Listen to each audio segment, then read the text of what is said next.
Hebreus capítulo 11, versículo 23 a 29, diz assim a palavra do Senhor.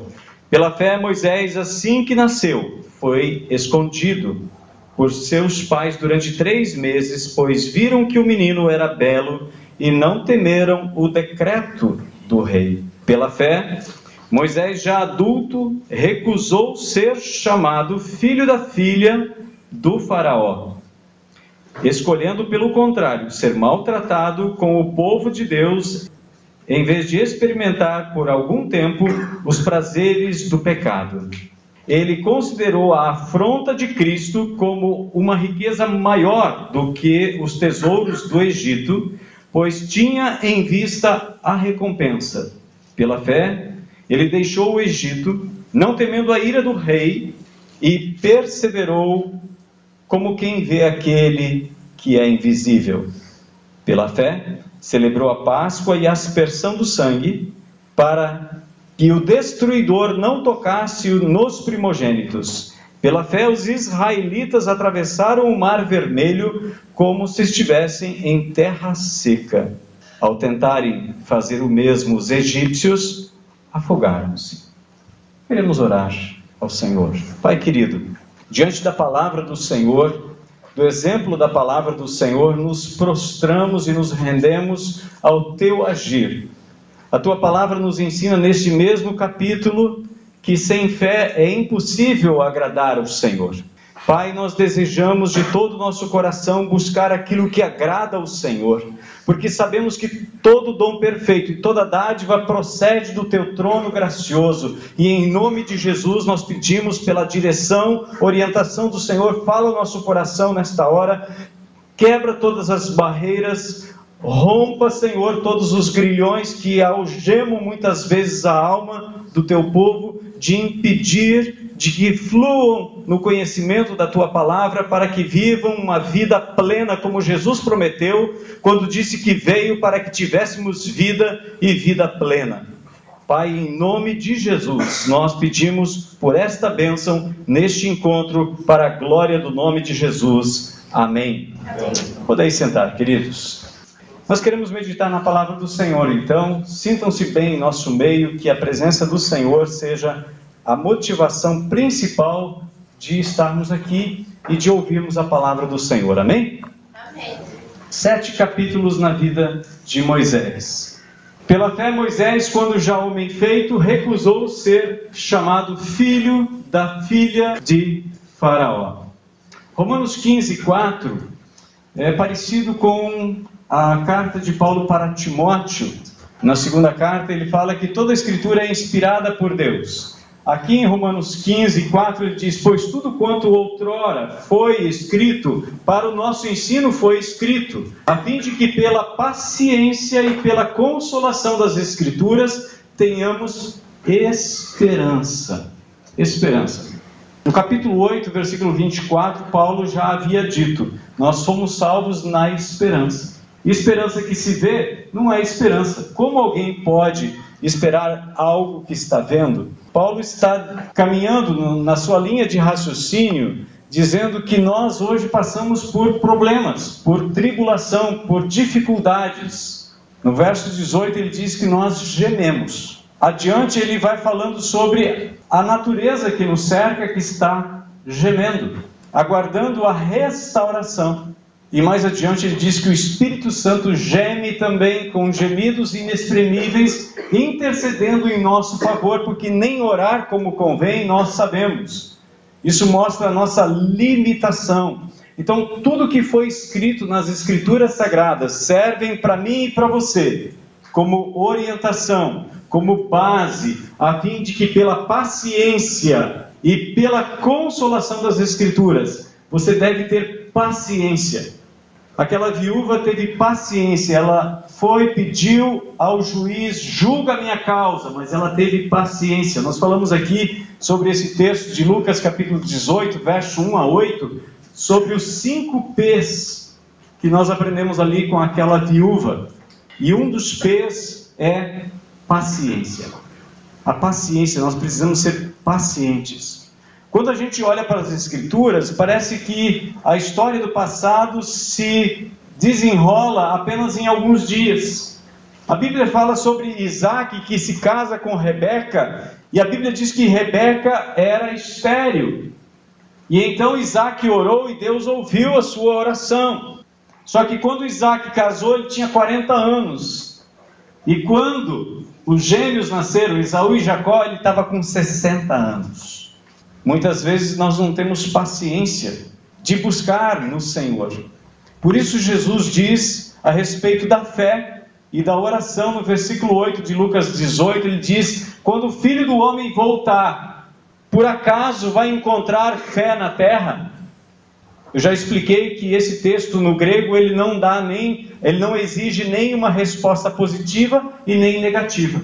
Eu creio que nós precisamos pensar nas palavras de Judas que foi lido no início deste culto. Eu exorto vocês, eu tinha muita coisa para escrever, Judas diz, mas eu exorto vocês a lutar pela fé. E no verso 20 de Judas, ele diz que devemos orar sempre no Espírito Santo. Estarmos em comunhão com a palavra de Deus. As Escrituras Sagradas é a própria revelação do Espírito Santo para mim e para você. Muitas vezes as pessoas dizem assim, mas Deus não fala comigo. Experimenta ler as Escrituras. Comece a ler a palavra de Deus e você vai ver Deus se revelando a você.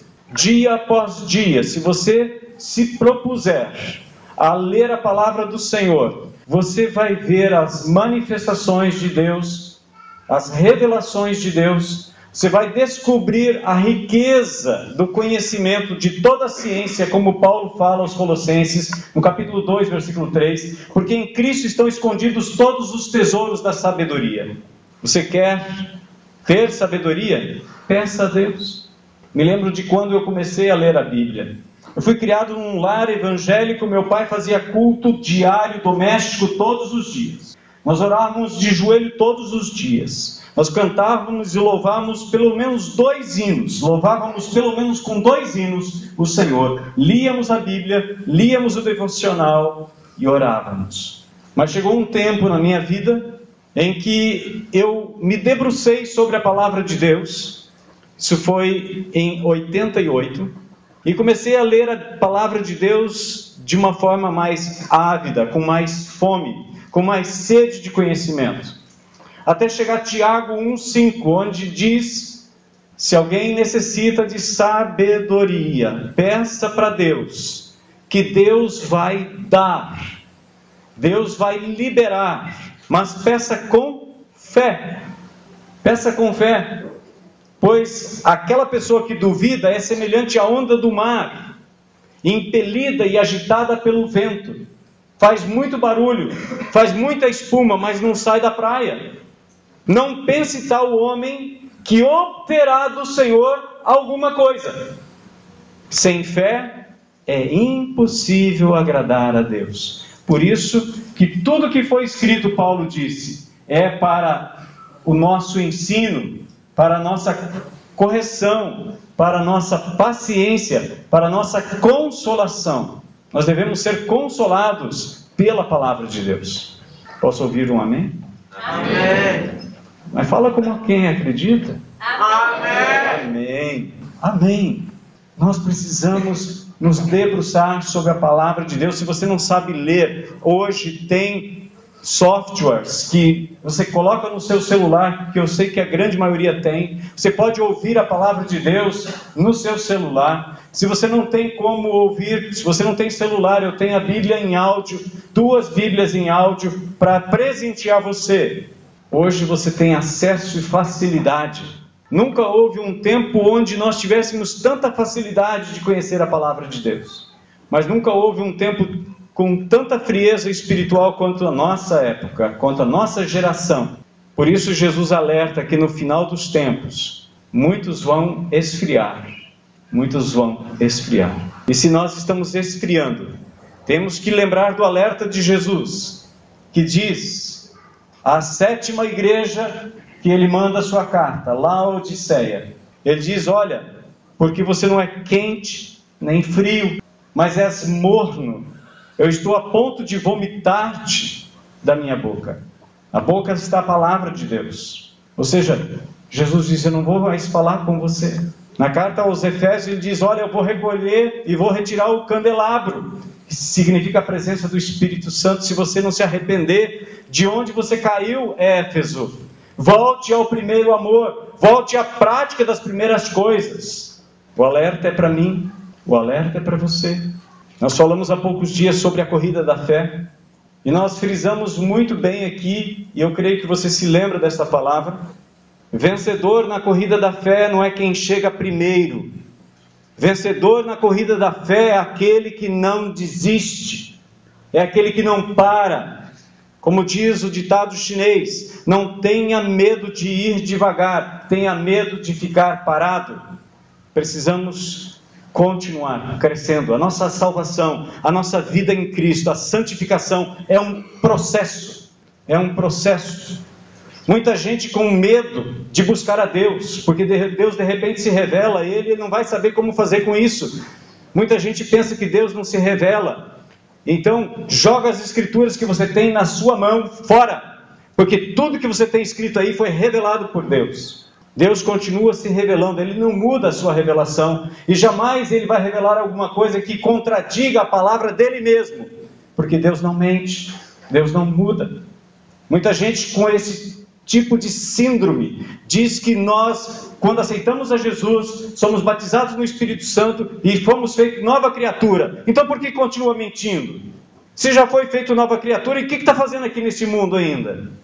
Por que ainda continua seus olhos sendo captados por pessoas com roupas indecentes? Porque a língua ainda continua falando ferinamente contra a vida alheia. Tem algum problema aqui. Na verdade, Deus nos resgata por um processo de santificação. E aquele que começou a boa obra em nós, Paulo disse, vai completar essa obra até o dia de Cristo Jesus. Amém? Amém. Então eu tenho solução. E você também. Amém. Nós temos jeito. Nós somos apenas barro na mão do oleiro. E Ele pode fazer da sua vida uma vida de grande bênção. Paulo diz para Timóteo, olha, na casa tem muitos vasos. Segundo Timóteo, capítulo 2, versículo 20 a 22, ele fala, olha, se você se purificar, você vai ser um vaso de bênção. Mas se você não se purificar desses desejos da juventude, você pode ser usado, sim, mas como vaso de desonra. Cabe a mim, cabe a você, lutar pela fé, que uma vez por todas foi entregue a nós. Ela já foi entregue a você. Lute, caminhe, persevere. Nós somos chamados para um concerto com o Senhor. No primeiro capítulo na vida de Moisés, nós vimos que nós somos parte de um projeto eterno de Deus. Deus não faz planos de contingência. Tudo que Deus criou, todo o projeto de Deus já estava estabelecido antes da fundação do mundo. Deus sabe todas as coisas. Isso é onisciência. Deus pode todas as coisas. Isso é onipotência. Deus está presente o tempo todo, em todos os lugares. Isso é onipresença de Deus. Deus está aqui. Amém? Amém. Então, vamos aprender com Moisés a renúncia. Se nós não renunciarmos muitas coisas, nós não podemos crescer. Se nós não renunciarmos à roupa infantil, talvez chegamos aí com 20 anos ainda vestido como adolescente. A gente diz, não cresceu. Nós temos a beleza da nossa idade. Nós não precisamos vender imagem daquilo que nós não somos. Pelo contrário, nós devemos tirar todas as máscaras, porque são esses que Deus está procurando como seus adoradores. Aqueles que o adoram em espírito e em verdade. Aquela mulher no poço de Jacó estava usando uma máscara. Ela foi buscar água a meio-dia porque a vida dela estava totalmente contrária dos princípios estabelecidos pela palavra de Deus que ela conhecia. Porque quando ela começa a falar com Jesus, ela fala sobre o passado, fala sobre o altar que havia ali em Siló, ela fala sobre o Salvador, ela conhece as profecias da vinda do Cristo, da vinda do Messias. E Jesus disse para ela então, bom, você quer falar sobre santidade? Aquela mulher achava que poderia falar sobre o reino de Deus, mas Jesus disse para ela, então você busca seu marido. Então ela diz, olha, eu não tenho marido. Jesus diz para ela, você falou uma coisa certa, você falou a verdade, você já teve 5 maridos, e esse que você tem agora é seu amante, não é seu marido, é marido de outra. Isso você falou com verdade. E são esses que o Pai está procurando para seus adoradores. Porque muitas vezes, quando nós vimos aqui a casa do Senhor, e alguém nos chama para orar, nós impostamos a voz, e fazemos aquela melhor cara de crente, e a gente ora. A gente sabe que nada daquilo que a gente está falando é verdade, porque a gente sabe quem a gente é. Quando a gente coloca a cabeça no travesseiro, é nós e Deus. E nós sabemos que nós temos dúvidas. Nós sabemos que muitas vezes nós somos uma fraude. Mas nós não podemos dizer isso para as pessoas. O que as pessoas vão pensar de nós? Muitas vezes nós queremos que as pessoas pensem que nós somos bastante espirituais. E quando nós oramos, a coisa acontece. Homens querendo atrair para si a glória que pertence a Deus. Deus não divide a sua glória com ninguém. Não é que Deus seja egoísta. É que Ele sabe que quando nós sofremos a síndrome de Adão e Eva e queremos ser igual a Deus, isso nos afasta dele. E nós passamos a usar máscaras que nos impedem de sermos tratados. Quando você vai no hospital, você se feriu e você não expõe o que aconteceu. Na verdade, você não está sendo tratado. Você só é tratado quando você expõe a verdadeira ferida. E então você é curado. Por isso Tiago diz em Tiago 5,16: confessai os vossos pecados uns aos outros para seres curados. Quando nós confessamos nosso pecado a Deus, nós somos perdoados. Mas quando nós temos uma testemunha de que nós nos arrependemos e tomamos o propósito de mudar de vida, nós somos curados. Posso ouvir um amém? Amém. Você tem feridas na sua vida? Você tem áreas na sua vida que precisam ser consertadas? Você tem medos que precisam ser mudados? Confesse, fale para Deus, seja honesto, porque diante de Deus nós não podemos vender imagem.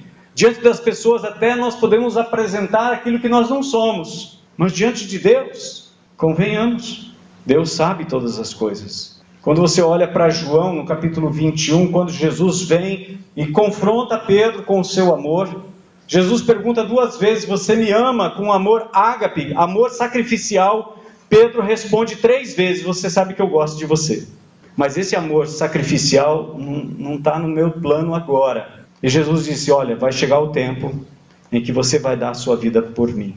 Você vai estender as mãos, outros vão te conduzir para o lugar que você não quer. A história diz que Pedro esteve preso, foi solto, ou conseguiu escapar, estava fugindo, ele voltou para ser crucificado, e quando foi crucificado, ele disse, eu não mereço ser crucificado como meu Senhor. E então os soldados romanos o crucificaram de ponta cabeça, de cabeça para baixo. Pedro amou Jesus com amor ágape. Você ama o Senhor? Se você olhar em 1 Coríntios capítulo 16, verso 22... lá no finalzinho de 1 Coríntios, vamos dar uma olhadinha ali. 1 Coríntios, capítulo 16, eu vou ler para você. Verso 22, diz assim, se alguém não ama o Senhor, seja maldito. Se alguém não ama o Senhor, seja maldito. Se Jesus chegasse aqui para você hoje, como chegou para Pedro, se Jesus chegasse ao seu lado e perguntasse para você, você daria a sua vida por mim? Porque isso é o amor ágape, é o amor sacrificial. Quando a Bíblia diz em João 3,16, porque Deus amou o mundo de tal maneira que deu o seu único filho, ele está falando do amor ágape, o amor sacrificial. É como o amor de um pai para o filho, da mãe para o filho, para a filha. O pai e a mãe dão a vida pelo seu filho, não esperam recompensa. A criança mal nasceu, não sabe nem o nome do pai, nem o nome da mãe, mas a mãe e o pai o amam. É um amor sacrificial, é capaz de morrer, mas proteger a sua cria, proteger seu filho, sua filha. Esse é o amor sacrificial. Será que estamos dispostos a amar Jesus? Para cada escolha, uma renúncia. Nós precisamos aprender a renunciar muitas coisas. 2 Timóteo 1, 8 e 9 diz assim, Não te envergonhes, portanto, do testemunho de nosso Senhor, nem do seu encarcerado, que sou eu. Pelo contrário, participa comigo dos sofrimentos a favor do Evangelho, segundo o poder de Deus. Você está disposto a sofrer por causa do Evangelho? Você está disposto a sofrer por causa do nome de Jesus, que nos salvou e nos chamou com santa vocação, não segundo as nossas obras, mas conforme a sua própria determinação e graça, que nos foi dada em Cristo Jesus antes dos tempos eternos. No primeiro capítulo da vida de Moisés, nós vimos que nós somos parte de um projeto eterno de Deus. Antes da fundação do mundo, Jesus já sabia que daria a sua vida por você. Mas você está disposto a dar a sua vida por Ele? Tito 2, 11 e 12 diz assim: portanto, a graça de Deus se manifestou salvadora a todos os homens, educando-nos para que, renegadas as impiedades e paixões mundanas, vivamos no presente século sensata, justa e piedosamente. Nós conhecemos a graça de Deus, não para ficarmos apenas conhecendo da graça de Deus e vivermos uma desgraça de vida, mas nós fomos chamados para a graça de Deus para sermos transformados, para vivermos conforme Paulo fala em Filipenses 1:27, vivei de modo digno do Evangelho. Nós não temos o direito de reivindicar aquilo que não nos pertence, aquilo sobre o que nós não temos autoridade. Hoje de manhã estávamos falando sobre família em Tapejara, conforme a declaração doutrinária da Convenção Batista Brasileira, e então estávamos mencionando sobre o valor da família. Dia 28 de setembro, completo 30 anos de casado. Se alguém quiser fazer uma festinha, me convide. Pode ser coquetel.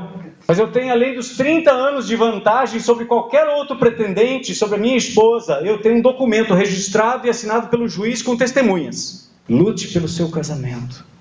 Muita gente hoje está como aquelas pessoas insensatas. Deixam o carro aberto na praça pública, com a chave na ignição, e só falta colocar um pequeno cartaz: pode levar que eu deixo. Eu não sei, mas muitos casais têm feito isso. Muitos casais têm feito isso. Eu entendi isso muito cedo, quando eu era solteiro ainda. Eu questionei meu irmão: zele pela sua esposa. Quando eu casei, a minha esposa era muito ciumenta e eu também. Mas nós entendemos depois que quando nós entregamos a vida para Jesus, não precisa mais ciúme, porque a fidelidade passa a ser um compromisso pessoal. Eu preciso viver a minha vida para alegrar e agradar a minha esposa. Eu não tenho que encontrar uma pessoa para me fazer feliz, mas uma pessoa que eu possa fazer feliz. Aí mora a felicidade. Talvez você se pergunte: mas o que tem a ver isso com Moisés? Moisés também era casado. A esposa dele se chamava Zípora. E ele tinha 2 filhos, Gerson e Eliezer. Mas Zípora era uma pessoa difícil. Quando Moisés se submeteu à ordenança do Senhor, ela disse: você é um homem de sangue. E voltou para a casa do pai com seus 2 filhos, que foram circuncidados. Só depois que Moisés saiu do Egito é que Jetro fala assim para sua esposa: teu lugar é do lado do seu esposo. Vamos para lá. Em Êxodo capítulo 18 você vê Jetro trazendo Zípora e seus filhos.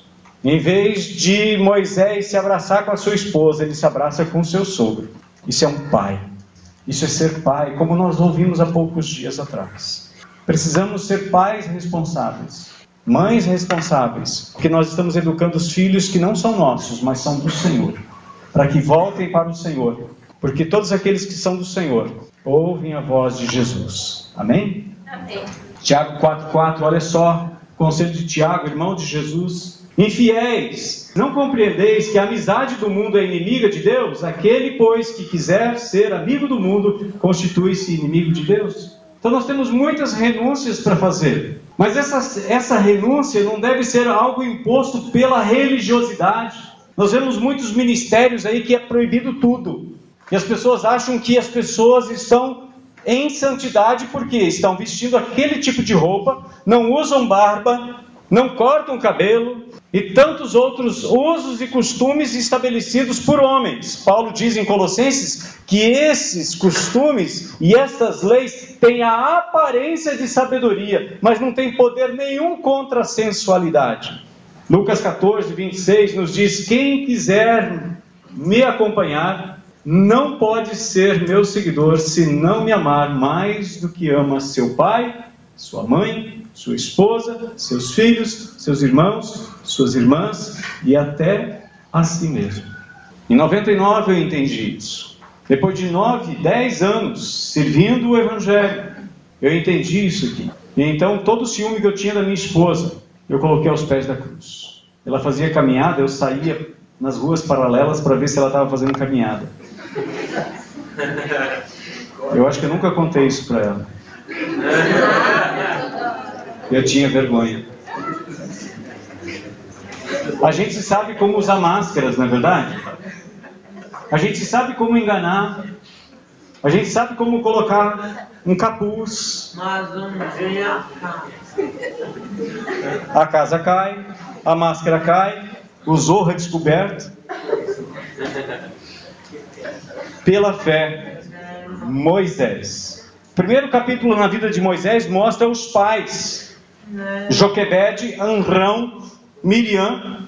Arão ainda tinha 3 anos de idade só, não podia dar muito pitaco ali naquela história. Eu acho que ele só achou legal que ficasse livre do irmão que chorava a noite inteira, talvez. Mas ali nós vimos a fé dos pais de Moisés. E falamos sobre fé. Hoje nós estamos falando sobre renúncia. A renúncia sem fé é inútil. É apenas rigor ascético. Colossenses 2:23 nos fala sobre isso. É somente religiosidade. Eu mencionei há pouco sobre esse texto aqui. Tais coisas com efeito têm aparência de sabedoria, como o culto de si mesmo, a falsa humildade e o rigor ascético. Todavia não tem poder nenhum contra a sensualidade. Não tem poder nenhum contra a sensualidade. Hoje de manhã, quando nós estávamos falando sobre família, na declaração doutrinária da Convenção Batista Brasileira fala sobre Atos 16:32, aquele homem que estava guardando a prisão onde Paulo e Silas estavam presos. Ele entra para ver o que tinha acontecido, porque ele queria dar cabo à própria vida, porque ele seria morto se um prisioneiro fugia. Essa era a lei romana. Eles eram executados se perdessem os seus presos. Paulo disse: não faça nenhum mal contra você. Imagina, sem luz elétrica, o pó do chacoalhar das paredes. O homem pede uma tocha e quando chega lá com a sua tocha acesa, vê Paulo, vê Silas, vê todos os que estavam ali. As correntes caíram, todos estavam livres. Diante dessa atitude honrada de Paulo, honesta de Paulo, Paulo era inocente. Paulo era um cidadão romano. Aquele homem pergunta: homens, senhores, o que devo fazer para ser salvo? E então ele disse: crê no Senhor Jesus e serás salvo tu e a tua casa. Nós vimos de um período, de um tempo em que nós somos egoístas. Me perdoe a franqueza, mas nós somos muito egoístas. A gente diz: a salvação é individual. E nós não reivindicamos essa palavra que o Senhor vai salvar a nós e a nossa família. Nós não colocamos a nossa família diante do Senhor, nós não oramos por ela, nós não jejuamos por ela. Nós somos egoístas. Temos que orar pela família, temos que reivindicar diante do Senhor que a misericórdia do Pai traga essas pessoas ao conhecimento do Evangelho do Senhor Jesus. Do contrário, estarão eternamente condenadas. Nós sabemos disso, mas estamos preocupados com isso. Isso exige renúncia. Muitas vezes nós temos que fazer renúncias dentro de casa, porque nós queremos manter o nosso jeitinho de ser, e a esposa sabe do jeito que a gente é, o marido sabe do jeito que a esposa é, os pais sabem do jeito que os filhos são, e os filhos sabem do que jeito que os pais são. Então nós temos que abrir mão, renúncia voluntária de muitas coisas que nós achamos direito. Aquilo até que a sociedade acha normal. Todo mundo faz. Mas essa renúncia é necessária. Essa renúncia é necessária para que nós possamos experimentar algo maior de Deus. A Bíblia diz que Moisés deixou aquilo porque ele estava olhando para Cristo. Não como alguém que ele via, mas alguém que viria. Hoje nós olhamos para Cristo, Hebreus capítulo 12, não como alguém que apenas veio, mas como aquele que vai voltar. É certo a vinda do Senhor. É certa a vinda do Senhor. Quando já homem feito, nossa escolha deve ser com base na fé. Não fé na fé. Não fé ingênua, mas fé consciente. Tem muita gente que pensa que pode servir a Deus e seguir a Deus assim, como se tivesse chapado. Não sei. Eu aceitei a Jesus e agora... Na verdade, Jesus deve ser uma decisão consciente, minha e sua. Aqueles que ouviram Pedro pregando no dia de Pentecoste, eles se converteram e chegaram para Pedro e disseram: o que vamos fazer? Pedro então diz: muda de vida, salvai-vos desta geração. Ele não está falando da geração de pessoas perdidas que estão no mundo. Nós temos a mania de gueto cristão, de achar que somos nós e eles. O que Pedro está falando? Abandone a sua natureza pecaminosa. Deus quer fazer algo novo. Algo novo. Ele não coloca vinho novo em odres velhos. Ele quer fazer de você uma nova criação. Ele vai começar a trabalhar a partir de agora. Ele vai te edificar.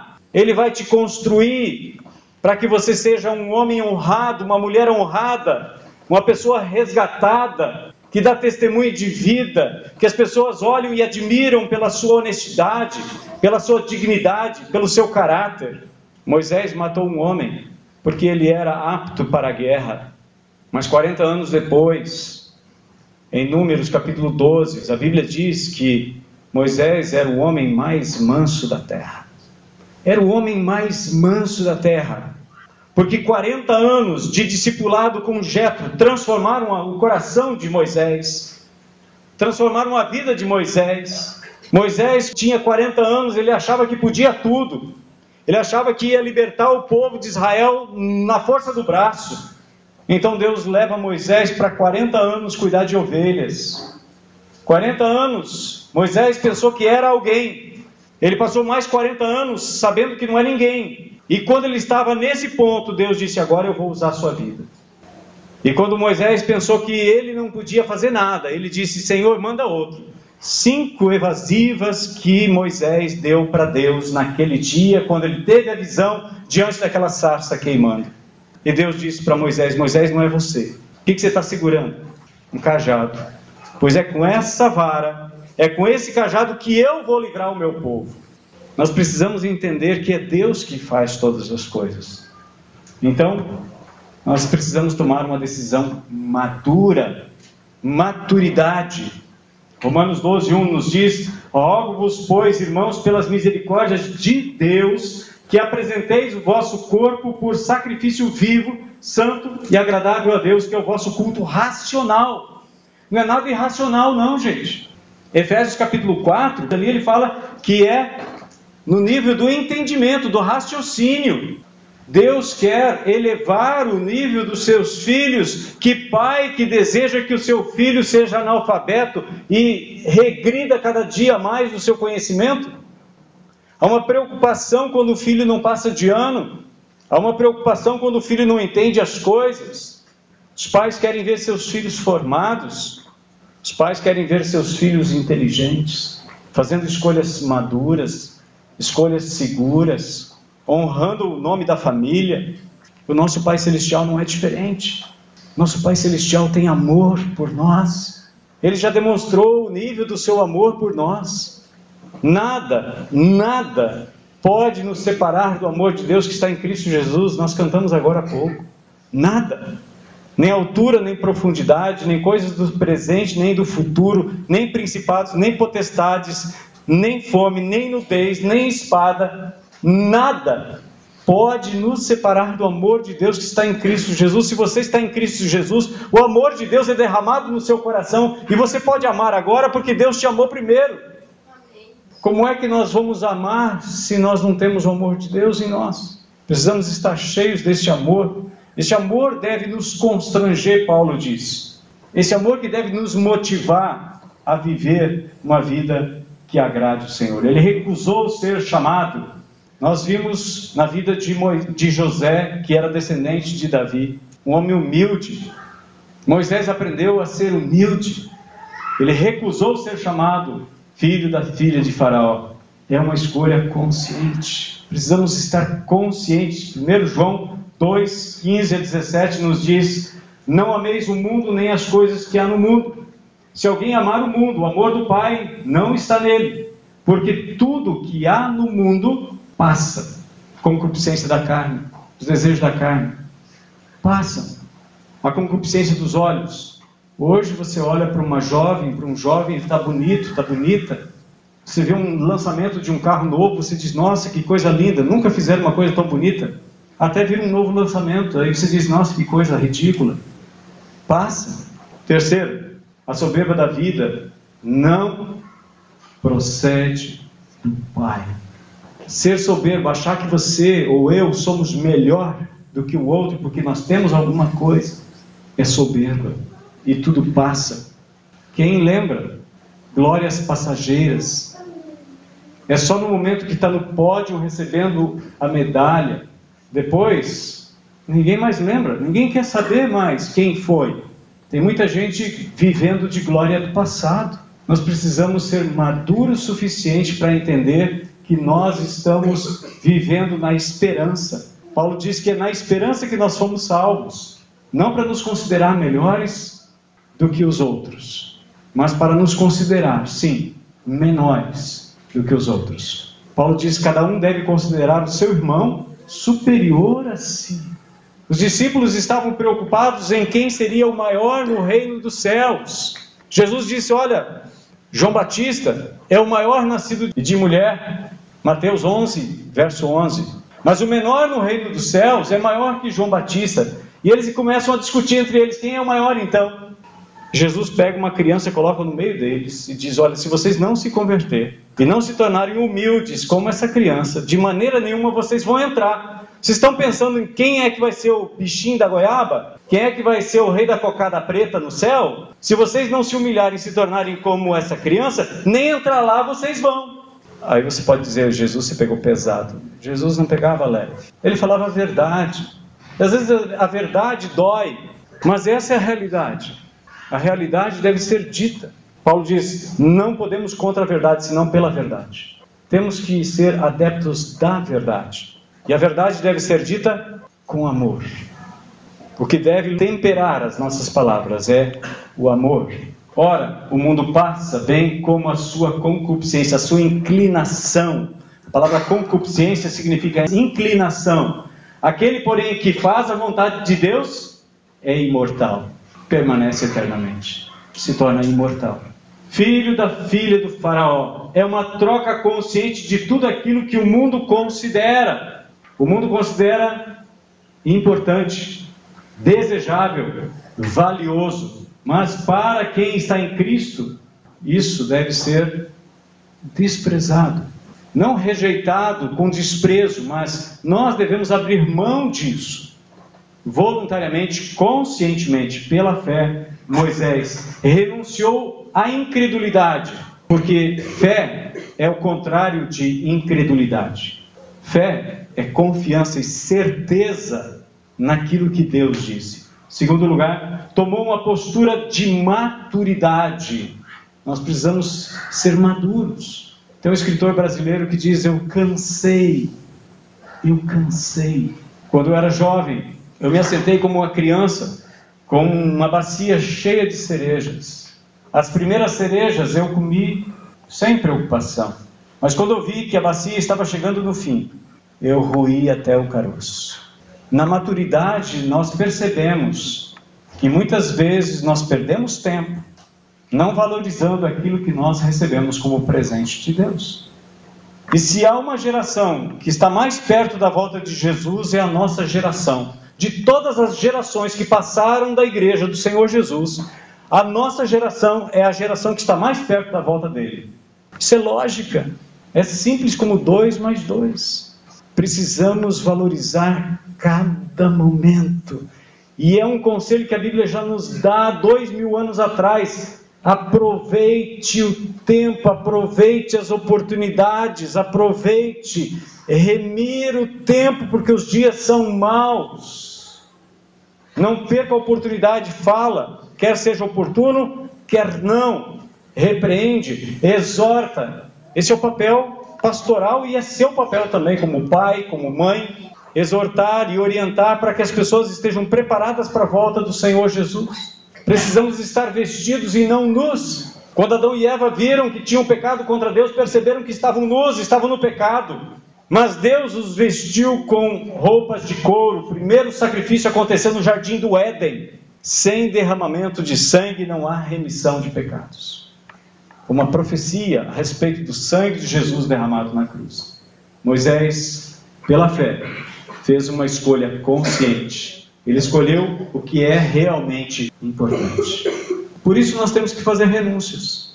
Temos que renunciar a muitas coisas, ainda que sejam socialmente aceitáveis, ainda que sejam socialmente boas. O inimigo do excelente não é o ruim. O inimigo do excelente é o bom. Ah, tá bom. Mas a gente não dá um passo a mais, não dá um brilho a mais, a gente não faz um esforço a mais. A gente se dá por satisfeito com muito pouco. O meu tempo de oração pode ser melhor. O meu tempo de leitura da palavra pode ser melhor. O meu tempo de comunhão com Deus pode ser melhor. O meu tempo de adoração pode ser melhor. Nós precisamos lutar pela excelência. O pastor Charles Swindoll, ele escreve um livro muito interessante que eu recomendo a você ler. Ele diz, vivendo acima da mediocridade. A gente tem que deixar de estar na média. Média é mediocridade. Precisamos ter vida excelente. E é isso que Jesus prometeu para nós, não foi isso? João 10:10, eu vim para que vocês tenham vida. Ah, uma vidinha. É isso que ele disse? Não, vida de qualidade. Vida abundante. Que começa já, mas que perpassa o túmulo e vai para a eternidade. Jesus disse em Lucas 16, 13 e 14, ninguém pode servir 2 senhores, porque ou há de aborrecer-se de um e amar o outro, ou se devotará a um e desprezará o outro. Não podeis servir a Deus e as riquezas. Os fariseus, que eram avarentos, ouviram tudo isso e o ridicularizavam. Infelizmente hoje, a mensagem da palavra de Deus se tornou, na verdade, um caça-níquel. As pessoas estão buscando Deus para se dar bem. Estão buscando Deus para serem abençoados, mas não querem o abençoador. Não querem a presença de Deus, não querem intimidade com Deus, não querem gerar uma nova vida. Apenas olham para aqueles que já possuem alguma coisa e imaginam que eles podem chegar no mesmo nível, fazer as mesmas viagens, alcançar os mesmos patamares, estar nos mesmos hotéis. Isso é ganância, isso é inveja. É mais ou menos como aquele homem que estava deitado na rede debaixo da árvore e o homem passou da frente da casa dele de manhã, voltou de meio-dia, ele estava na mesma posição e à tarde voltou do serviço, ele estava no mesmo lugar. Ele disse, olha, preguiça é pecado. Ele disse, gente, inveja não é não? Às vezes a gente fica com inveja de alguém que possui alguma coisa. Em vez de buscar o Senhor, que é dono da prata, é dono do ouro, nós nos esquecemos de que nós fomos salvos na esperança de uma posse de um reino que nos está prometido, e nós deixamos aquele reino e nos voltamos para um repasto de lentilha com carne picada, como Esaú fez. Nós deixamos aquilo que é espiritual e eterno para um momento quando nós tivermos tempo. Me desculpe, ninguém tem tempo. Ou você usa o tempo, ou você perde o tempo. Somos parte de um plano eterno de Deus. Nós falamos no primeiro capítulo da vida de Moisés. O segundo capítulo, somos chamados para um concerto com o Senhor. Qual é a sua escolha? Você está disposto a fazer algumas renúncias? Você que tem que decidir. Eu não sei o que o Espírito Santo mostrou no seu coração que você pode melhorar. Em que área da sua vida você pode buscar mais a presença de Deus? Em que áreas você deve fazer renúncias, mesmo que sejam coisas boas, mas não é comparável com aquilo que é excelente, que é a presença de Deus. Faça uma escolha pela fé, faça uma escolha com maturidade, faça uma escolha consciente e de valor eterno. Nós não podemos servir dois senhores, Jesus disse. Ou nós vamos desprezar um e nos agarrar ao outro, ou o contrário deve acontecer. Tem muita gente que busca Deus por causa dos bens, das bênçãos. Quando adquire alguma coisa, ele abandona Deus. Você deve buscar a Deus por quem Ele é. E as suas bênçãos será bônus na sua vida. Mas não deve ser isso o motivo de você buscar a Deus. Não deve ser esse motivo que nos leva a dobrar nosso joelho. Muitas vezes o fator determinante da vitória não são as escolhas, mas sim as renúncias. Quero convidar o Ministério de Louvor para que nós louvemos a Deus com mais uma canção. E se você tem alguma coisa que você precisa renunciar nesta hora, eu quero te desafiar a fazer esta renúncia. Fazer como Moisés fez. Renunciar. Abrir mão voluntariamente, conscientemente, daquilo que te impede de ter uma comunhão mais íntima com Deus, mais íntima com o Pai, mais íntima com o Espírito Santo, mais íntima com Jesus. Deus quer se revelar na sua vida, como se revelou a Moisés. Ele continua sendo o mesmo Deus. Hebreus capítulo 13, versículo 8 nos diz: Jesus Cristo é o mesmo, ontem, hoje e eternamente. É o mesmo livro que nós estamos estudando, é a mesma palavra. No versículo 5 ele diz: seja a vossa vida isenta de ganância, contentai-vos com o que tendes. Porque Ele mesmo disse: nunca te deixarei, jamais te desampararei. Isso é promessa de Deus. E hoje você ouviu falar sobre família também.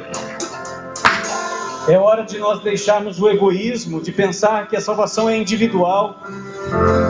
É claro que cada um de nós vai prestar conta de si mesmo a Deus. Isso é verdade.